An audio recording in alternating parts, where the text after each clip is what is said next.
band with Michael.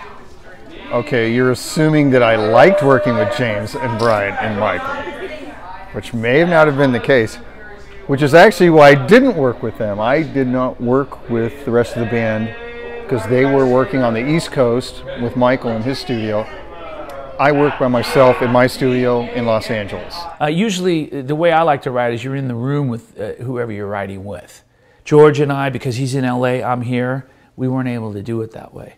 We're both pretty busy, and it just wasn't in the cards, but it worked out. On the first album, George sent me basically minute and a half long ideas. So the song would start guitar, drum program, bass.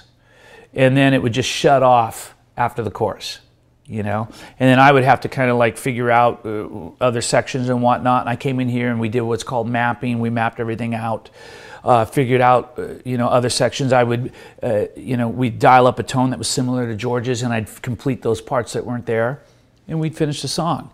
And I'd write the lyrics or the melodies. This time around, George sent me songs that were more complete, you know, from start to finish, musically. It's always a whirlwind with Michael because, you know, he's got 10,000 things happening at once.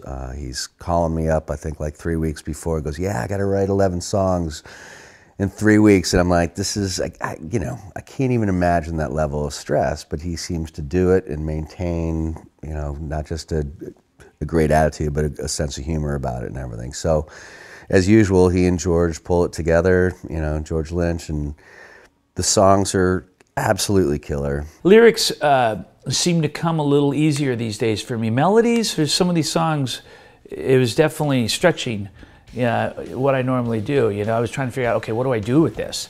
But it's all figured out now, and I feel great about it. But man, I really like George's approach to writing riffs and music. I like it a lot. It's very cool. He thinks like a singer. In other words, like when he sends a guitar verse, he'll put a little melody in there. So I'll do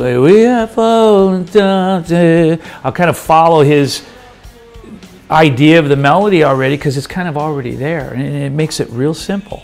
It's cool. And he told me that when we talked. He said he approaches the song like a singer, and he's thinking of melodies, and you can hear those coming out here and there, and it's great.